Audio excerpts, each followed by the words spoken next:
pada saat beliau mau berangkat ke Malaysia, Mas Roy menyampaikan ke saya bahwa ada WhatsApp masuk dari Bang Egy kepada Mas Roy, Brother Roy terus berjuang, dan Mas Roy menyampaikan terima kasih. Jadi sebetulnya secara hubungan emosional dan hubungan sosial itu baik-baik saja. Jadi menurut kami ini sebetulnya adalah ada satu upaya untuk mengalihkan perhatian publik dari isu utama atau yang kita sebut dengan predikat crime.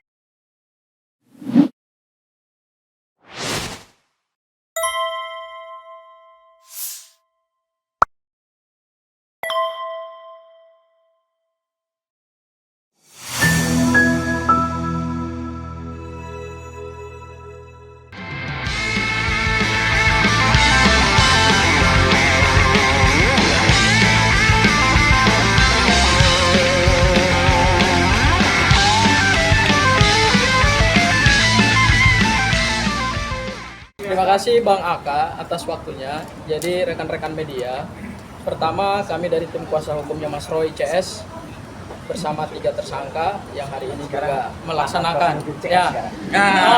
Berarti Mas Roy CS dan Aka CS. Oh, iya, ya. Jadi perlu kami sampaikan bahwa LP yang disampaikan oleh terhadap Mas Roy kemudian Bang Aka itu sebetulnya bermula dari kritik tajam kami terhadap proses penegakan hukum dengan keluarnya SP3 yang dasarnya adalah restoratif justice. Bermula dari kritik yang tajam itu, maka kemudian ditafsirkan bahwa ada delik pencemaran nama baik, ada delik fitnah, padahal seperti tadi yang disampaikan oleh Bang Herman, itu jauhlah perbuatannya gitu.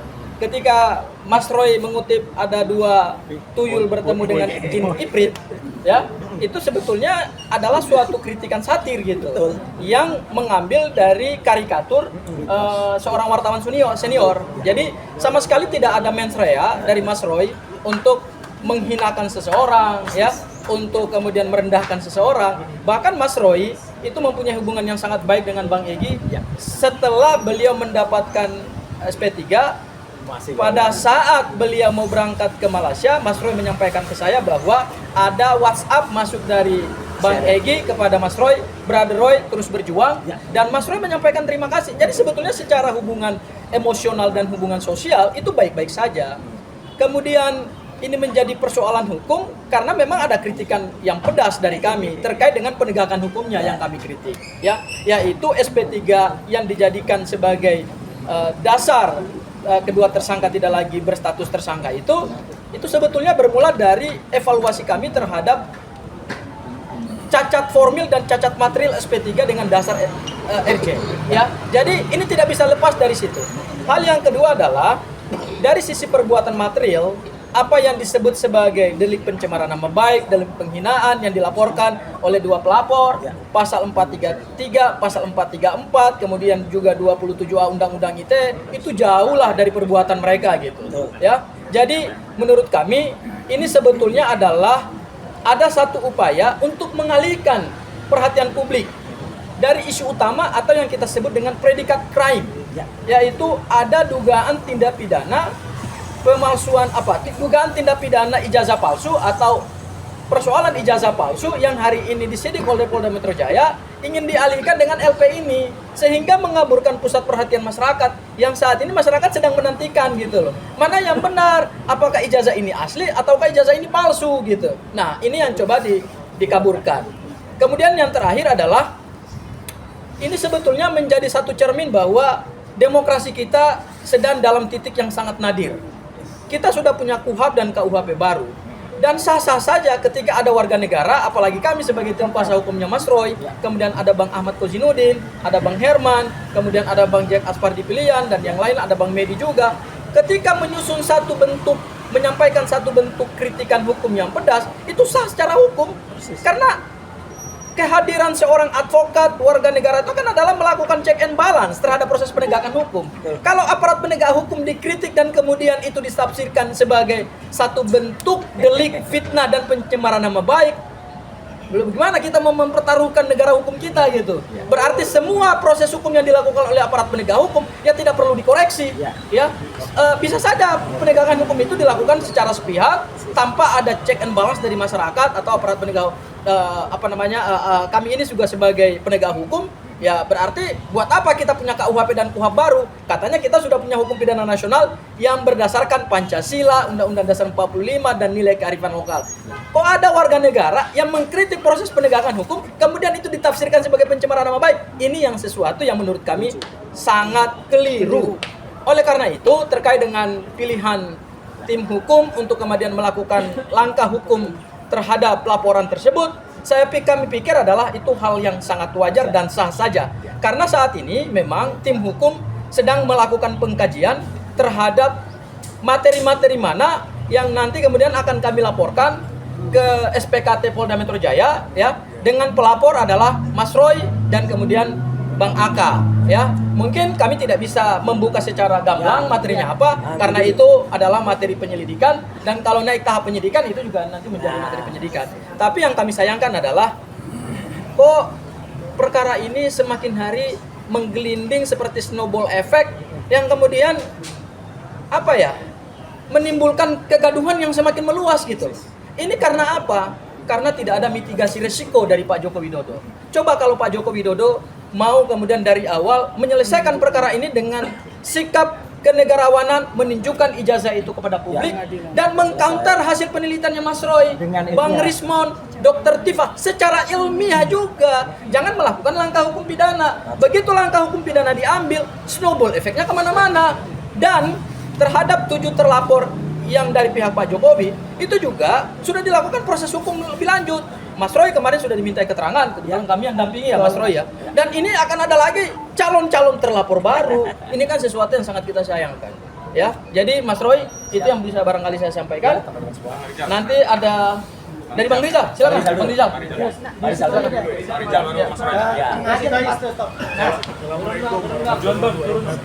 Waalaikumsalam. Allahu Akbar.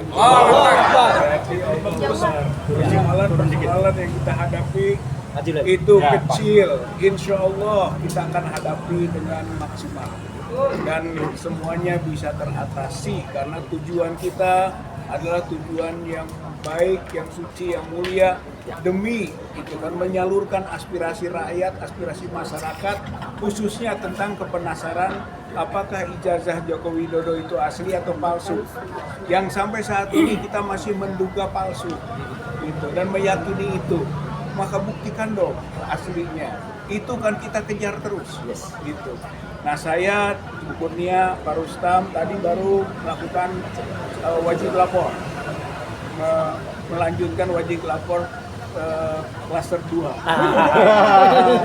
Jadi ini kayak dari belakang dulu, 2 dulu baru 1, harusnya 1 dulu baru 2. Gitu ya. Tapi itu teknis saja, ya. Setelah kami lakukan kewajiban hukum itu. Nah, intinya tentu saja dengan melaporkan dan wajib lapor kita penuhi, kita berarti sudah siap. Mau dibawa kemana ini langkah ini, proses ini, kita siap.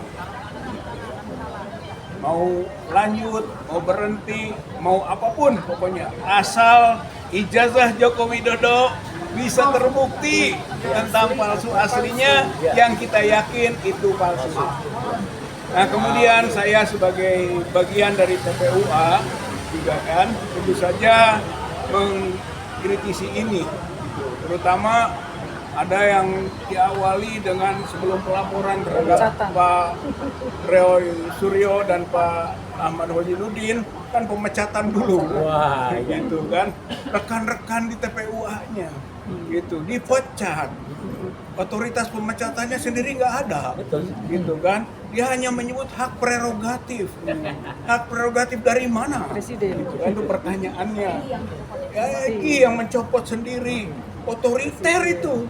Bagaimana mau memperjuangkan demokrasi kalau perilakunya otoriter, gitu kan? Saya kira ini persoalan yang serius, gitu. Sehingga kami juga sedang berpikir, menyiapkan, mematangkan apakah perlu melakukan pelaporan juga seperti yang teman-teman lakukan yang lain, gitu kan, atas pemecatan ini. Karena apa? Tersinggung kita semua. Ada perkataan tidak sesuai dengan garis perjuangan TPUA. Itu alasannya. Garis perjuangan TPUA itu membela ulama dan membela aktivis. Bukan ngelaporin aktivis Bukan ya? melaporin aktivis. Begitu. Jadi ketika dia melenceng, siapa yang keluar dari garis-garis perjuangan TPUA? Gitu. Maka kita sedang dalami itu. Gitu ya. Itu poin 1. Poin 2 adalah bahwa ia pakai dalil-dalil. Iya kan? Dalil-dalil Musa Harun, Firaun, tongkat Nabi Musa. Begitu. Ini sedang kita dalami juga. Apakah masuk kualifikasi penistaan agama? Kalau saya pribadi tersinggung. Nabi Musa direndahkan begitu. Nabi Harun direndahkan begitu. Kemudian Firaun beda polanya. Kalau Firaun mau membunuh Nabi Musa, ini malah Firaun membebaskan Egy. Jadi ini persoalannya jadi berbeda. Begitu. Sedang kita dalami. Kita akan tanyakan ke ulama. Kita akan tanyakan nanti ke MUI. Kita akan tanyakan ke orang-orang Islam bahwa apa yang dilakukan oleh Egy dengan mengutip-utip ayat itu atau itu yang mengaitkan dengan Musa, Harun, Firaun, tongkat Nabi Musa itu sebenarnya keliru, salah besar gitu. Bahkan sebagai Muslim tersinggung kita, Nabi kita direndahkan gitu. Saya kira ini yang sedang kita pertimbangkan, kita pikirkan. Jadi jika Bang Aka, Bang Roy sedang memikirkan juga langkah berikutnya, maka kami bagian dari TPUA juga sedang memikirkan, mendalami. Kalau saja Bang Egy tidak mencabut laporan Bang Roy dan Bang Aka, kita akan menindaklanjuti dengan langkah berikutnya. Saya kira ini adalah bagian penting dalam perjuangan kita. Kita bersama bersatu. Gitu. Hanya anak kambing yang memencilkan diri yang dimakan serigala. Dan sayangnya Bang Egy dan Bang DHL sudah memencilkan diri. Berarti sudah dimakan serigala. Serigala nilai, serigala kekuasaan, serigala kekayaan, atau serigala-serigala yang buruk yang menyebabkan hilang dari komunitas bersamanya. Oleh karena itu kita tetap bersatu, karena kita yakin bersatu kita teguh, bercerai kita runtuh, dan kita masih bersatu. Bang Egy dan Bang DHL sudah bercerai. Mudah-mudahan bisa disadari dan tobat kembali ya. Karena sebagai Muslim harus mendoakan sesamanya. Terima kasih. Wassalamualaikum warahmatullahi wabarakatuh. Langsung Mas Roy.